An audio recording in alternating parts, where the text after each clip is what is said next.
MENA-Watch, the Independent Middle East think tank.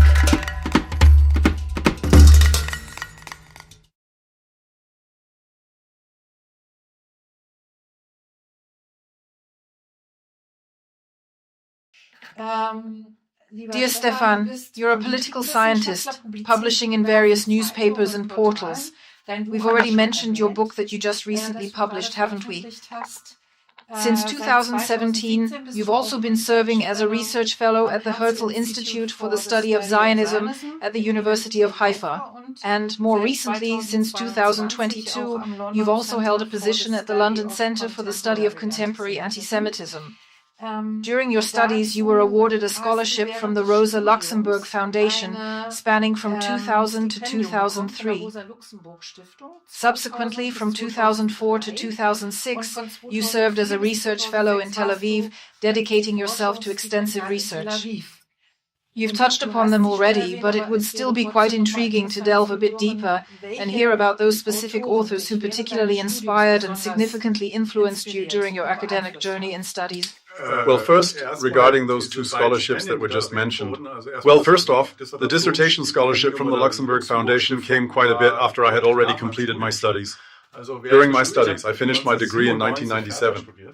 All right, I started studying here in Berlin and then completed my studies in Vienna. That was from 1991 to 1997. I had no scholarship then. Well, what you just read out was first the doctoral scholarship, specifically the dissertation scholarship, which actually occurred much later in time, and then subsequently the research fellowship that was already a postdoctoral position, so to speak. It really had nothing whatsoever to do with my own studies. This is especially relevant as the theories and ideas and the people I engaged with throughout my academic career, even before my formal studies, I actually absorbed quite a bit of this as a student right here in West Berlin, if you will, are indeed vastly different from those I began to engage with from the 2000s onwards. This means that during my university studies and in my very early academic engagements, the foundational works of left-wing theory were absolutely pivotal for me. Specifically, the quintessential classic, Karl Marx himself, truly stood out as the central figure. My doctoral thesis explores the Marxian critique of political economy and its profound significance for a critique of anti-Semitism. So I practically fused these two distinct topics within the scope of that doctoral thesis. And that, of course, functions especially through the assimilation of another crucial theoretical direction, the critical theory of the classic Frankfurt School, including Theodor Adorno, Max Horkheimer, and to a slightly lesser extent, Herbert Marcuse, Leo Löwenthal, and several other individuals. And I don't believe that's merely a coincidence. So in Marx's writings, one encounters what is known as the categorical imperative. Not just Kant, young Marx formulated something similar. And he states what has more or less guided me since my early youth. It's about overturning all circumstances where humanity is a debased, abandoned, enslaved, and so on and so forth creature. Also, translated into more contemporary language, it's about altering and overturning all relations in which humans are exploited and dominated. I find that to be a completely correct formulation, hence the term categorical imperative. Let anyone try to argue with that. Critical theory becomes incredibly significant for a modern articulation because they didn't merely appropriate Marx's categorical imperative. Unlike many other leftist thinkers, they genuinely grappled with the profound impact of historical developments, particularly National Socialism, seeing it as a pivotal rupture in history for their own. Theory building. Adorno, too, puts forth a categorical imperative, which he articulated after 1945, stating that Hitler, or more accurately the Germans' National Socialism, imposed a new and distinct categorical imperative upon humanity, specifically within a state of unfreedom and oppression. This means that until Marx's categorical imperative is met, all thought and action must be directed to prevent a repeat of Auschwitz or anything like it. And this Adornian categorical imperative, articulated in reference to Marx, actually serves as the pivotal point of reference for all my endeavors and undertakings within the academic and theoretical domains, which for me are inextricably linked to my work in the practical political sphere. One could also draw on a number of other theoretical references from that time. So, of course, it wasn't just classical critical theory. I think I mentioned Jean Amery earlier, who was one of the very early left-wing critics of left-wing anti-Semitism. He authored a significant essay back in 1969, published in Die Zeit, which features the widely recognized formulation that anti-Semitism resides within anti-Zionism, very much like a storm brewing in a cloud. And from that starting point, he then articulated a comprehensive critique of this left, but always grounding it in his own foundational left-wing political stances. And a number of other people also played an important role, although this is not so evident in my own work. I'll perhaps mention just one more, someone like Oscar Wilde. You see, these are individuals who championed an anti-authoritarian liberal concept of socialism, for instance, and I've always found that incredibly compelling. So, in your various discussions and presentations, you've consistently brought up and articulated a critique of the traditional left, haven't you? So, is there anything specific you would point to right now and say, this is precisely what I'm currently criticizing about the left? Well, up until 1967, they were relatively pro-Israel, and then that completely flipped. I have sections on that as well. Yes, that's also. Well, first of all, if you look at it, this formulation is very common, and many academic texts also state that until 1967 it was more or less pro-Israel, pro-Zionist. That's only true if you look at the period after 1945, and even then only partially, because the left oriented towards the Soviet Union was of course not, as they went along with the pro-Arab shift. And going back further, that's not true at all, because, for example, in the Weimar Republic, the KPD, which was a genuinely significant party at the time, and whose publications were circulated in massive editions, was not only anti-Zionist back then, but it was a truly anti-Semitic anti-Zionism. My colleague Olaf Kistenmacher has written substantial books about this, wherein he effectively demonstrates that the Rote Fahne, which was a truly relevant publication back then, was already equating Zionism with National Socialism. And today that would be a classic case of so-called Israel-related anti-Semitism. But if you ask me what I criticize about the left today, pretty much everything. That's really the core of the problem. There's almost nothing that makes me think they're actually getting anything right at all. This applies to many other political movements as well, but with the left, it bothers me particularly, of course. When you come from a specifically left-wing tradition yourself, it's especially infuriating. And with the left, I see this as a particularly profound betrayal of what they themselves still claim as their core ideals.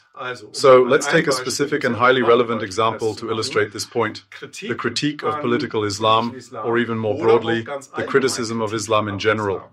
That's an area where the left isn't just cautious, but quite the contrary. An open alliance exists between leftist and radical left groups, even extending to the most despicable Islamist murderous gangs, right up to.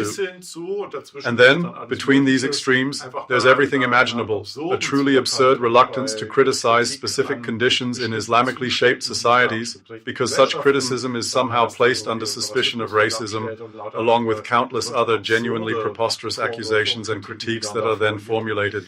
What I always try to point out is that there have always been other factions and currents within the left. I haven't mentioned theoretical references yet, Guy Debord and the Situationist International in France. Nobody in Germany likely knows them today. They were crucial in igniting Paris's May 68 events. They played a very central role. These were people who, with a certain sharpness, criticized Islam, not just certain currents, but Islam itself. They were very involved with Algeria and said, this is a counter-revolutionary movement, it must be fought. Regarding Iraq, they explicitly stated, yes, we fully support the people in Iraq who are actively fighting against the Islamic parties. So, for a part of the left, this was once completely self-evident, and as we know, that has changed a lot. Nowadays, there's a definite taboo against criticizing what one might term Islamic human humiliations. This, given the backdrop of Marx's categorical imperative, is utterly and completely absurd, truly baffling. You are currently a member of the Inquiry Commission of the Berlin House of Representatives. I've looked it up, but I'd like you to tell me again, what does this commission actually do? And I looked up Enquete again too, so it's just another word for inquiry, isn't it? And tell me, what exactly is your role there? So, primarily this inquiry commission gathers here in Berlin once a month to discuss matters concerning anti-Semitism and racism. More specifically, there's a rather extensive history behind this particular situation. It is largely connected with the current ruling coalition in the House of Representatives here, which consists of a CDU government in alliance with the SPD. Is this new, only since this government? Exactly. The discussion about it has been going on for a much longer time, and it originally and quite fundamentally stemmed from the desire of certain parts of the Berlin SPD. They were absolutely determined to establish an inquiry commission focusing on racism. Then came October 7th. Afterward, their future, or perhaps even current coalition partner, I don't quite remember which, but the CDU declared, yes, we can envision that, but solely on the condition that anti-Semitism and its specific aspects are also explicitly addressed. Then came October 7th. Afterward, their future, now it bears an incredibly lengthy title, partner, I don't quite remember which, but the CDU declared, yes, we can envision that, but solely on the condition and a multitude of other issues, and its specific aspects to encompass everything under one umbrella.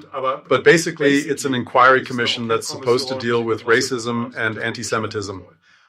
What is understood by anti-Semitism as well as by racism is naturally quite controversial among the parliamentary groups represented in the Berlin House of Representatives. So an inquiry commission implies that all parliamentary groups could nominate members who now serve on it, and each group was able to nominate so-called experts. These individuals were all elected during the constituent meeting at the House of Representatives, and now, collectively, we gather here once a month. Last Friday was the most recent meeting. It was explicitly about anti-Semitism. And it's there that additional experts are typically invited to speak and have their views heard. And one of my roles is, well, I have the same right to speak and ask questions as the members of parliament.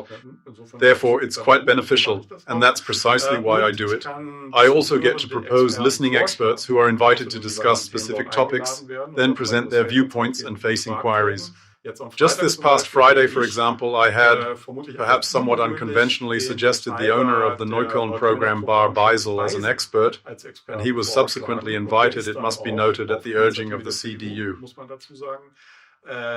He was invited there and then spoke extensively about the constant anti-Semitic attacks that this particular establishment in Neukölln has been subjected to, which even include acts of arson, to cobblestones being thrown and other things, insults. It just happened again the day before yesterday. He reported on that, and in doing so also spoke more generally about the situation after the 7th. He was able to give a good report on October at a hotspot like Neukölln. So, in that regard, for aspects such as these, it seems highly sensible to have this particular group convened. The true objective, and one about which I harbor some uncertainty as to its feasibility, is that by the conclusion of this commission, which is slated to run for 2 years, a unified conceptual paper will ultimately be produced outlining how to effectively combat anti-Semitism and racism in Berlin. And I really don't quite see that happening because I seriously doubt that these current discussions, which are naturally riddled with a great deal of partisan squabbling and political maneuvering, will actually lead to any sort of shared common understanding of what racism and anti-Semitism truly entail. However, despite these challenges, we've already had this discussion in Berlin. Regarding the paper presented by Joe Cialo, the cultural senator, which was titled An Anti-Discrimination Clause for Funding Applications, it was then unfairly branded as an anti-Semitism clause and subsequently vanished from public view. He did say he wants to delegate it to the federal government, but something along those lines won't be the outcome, will it? I really don't know if that's going to be the outcome we're looking for. However, there are certainly factions within Berlin's political landscape who desire this outcome and actively champion such viewpoints.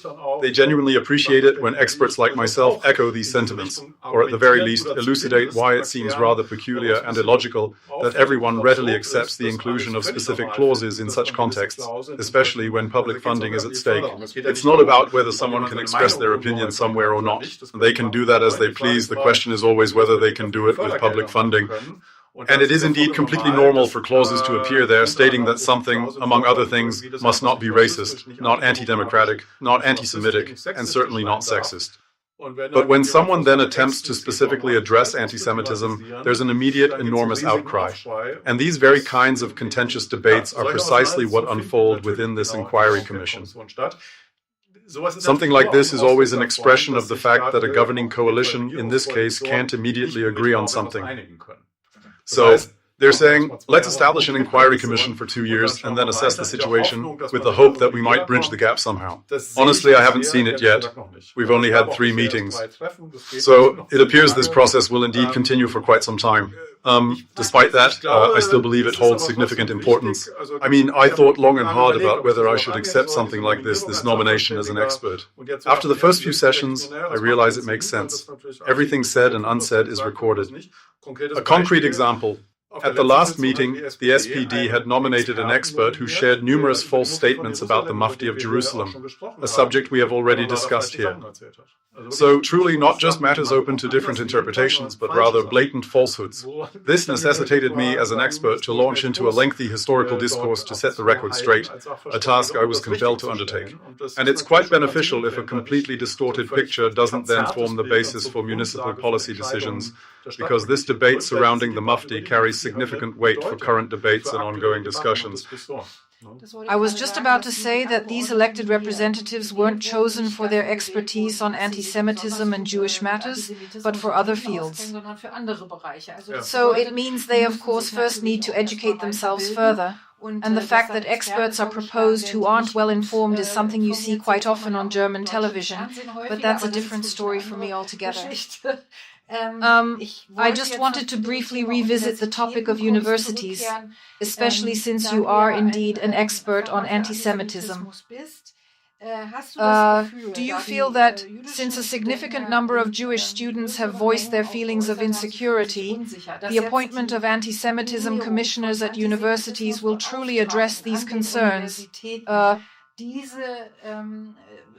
Fears of the students disappear, or that concrete measures have actually been implemented to ensure they feel more secure and safe? That depends on who is appointed or nominated as an anti-Semitism commissioner. So, first maybe about the general situation. Of course, it's true also in the state where my professorship is located.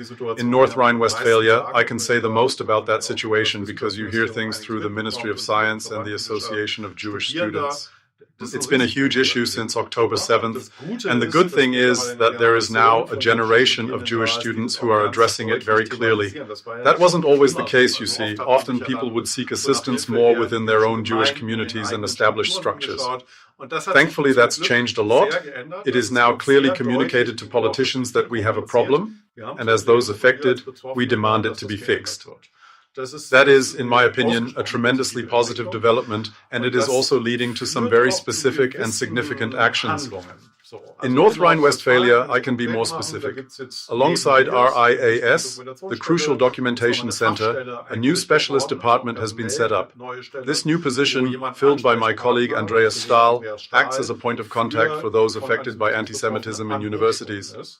And that's a clear and unmistakable signal to these students that something tangible and concrete is truly happening, and it's certainly not just empty talk or mere discussions. At our center, following the developments of recent months, we now have a continuing education project funded by the state of North Rhine-Westphalia called IBAS, which stands for Countering Israel-Related Anti-Semitism at Universities. These are further education measures, especially for the administration at the universities, who often feel overwhelmed, what is Israel-related anti-Semitism? What is anti-Semitism at all? Well, those are all very good things. But firstly, it's obviously far too little. And secondly, there's still the matter of the anti-Semitism commissioners. In principle, it is both good and correct to establish various anti-Semitism commissioners in all locations, because this alone demonstrates, okay, it's clear this issue hasn't received sufficient recognition thus far, so action must be taken. However, a significant risk arises when this approach is mistakenly perceived as a universal panacea or magic bullet. And I do see a tendency for people to say, okay, we need to do something, but what? Well, an anti-Semitism commissioner, everyone else is doing that right now. And then there's this slight belief that the problem is solved. If these are excellent people, yes, then it can make a very good concrete contribution. However, it can also go the other way. I'm just pointing out that here in Berlin, for instance, there are anti-Semitism commissioners at universities whose primary role, as they themselves clearly understand it, is to constantly clarify what isn't anti-Semitic. This means the anti-Semitism commissioners are suddenly the ones constantly issuing a blank check and saying, yes, this might all be controversial, but it certainly has nothing to do with anti-Semitism. Or even more dramatically, in Leipzig, there was an anti-Semitism commissioner who then played a significant role in Benny Morris being disinvited, which was quite a shocking development. So one of the most important nuanced Israeli historians there is who was supposed to talk about the founding of the Israeli state, the flight and expulsion of Palestinians, and the contextualization of the whole thing.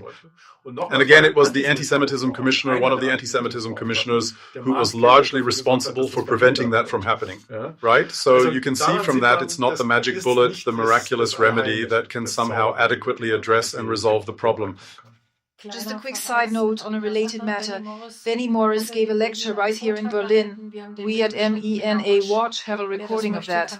Anyone interested can view it and verify that what you stated is indeed accurate. Now let's circle back to your alma mater.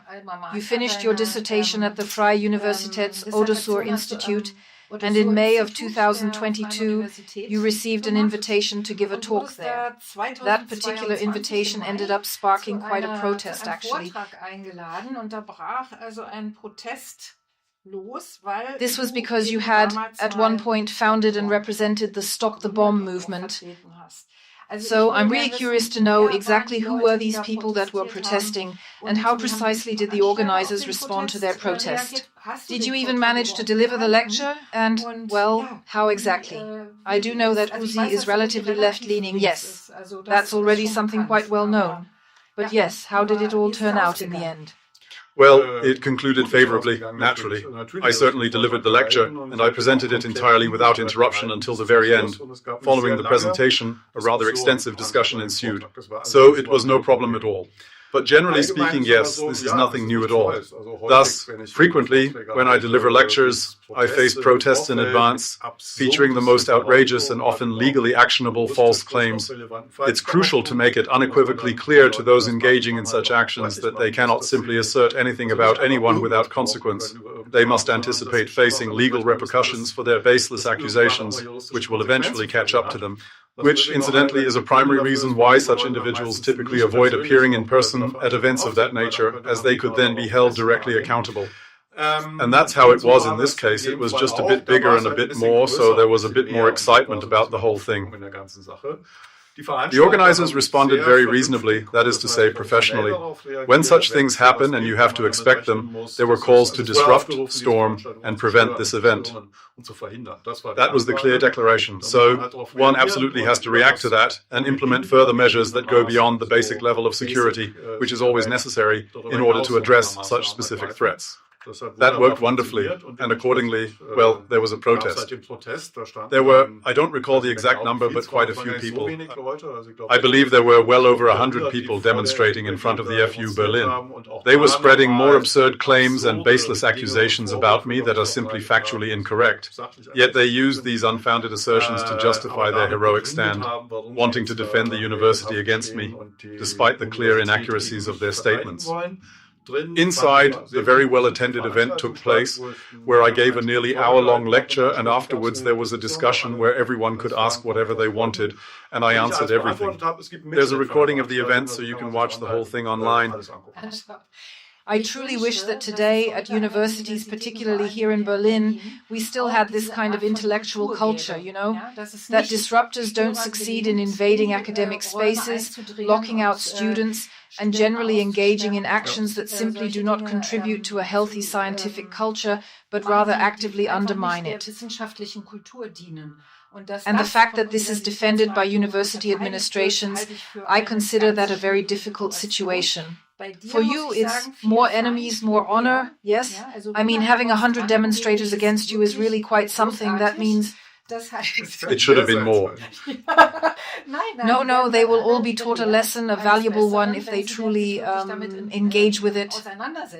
Because the problem often lies in statements being made and people don't even bother to question their own deeply held beliefs. I've seen several interviews on Facebook where people at demonstrations were asked, what does from the river to the sea actually mean? Which river, which sea? And the people had no idea. Well, that's more or less in the same category. Once again, that really just speaks volumes in your favor. Dear Stephan, a heartfelt thank you for the wonderful information you've given me here for MENA-Watch, and I sincerely hope you continue to have many friends, but also a good number of adversaries. That truly speaks volumes about your character. Thank you very much. MENA-Watch, der unabhängige Nahost-Think Tank. Besuchen Sie auch unsere Website. Dort finden Sie täglich neue aktuelle Berichte und ausführliche wissenschaftlich fundierte Hintergrundanalysen zur Geschichte und Gegenwart der MENA-Region.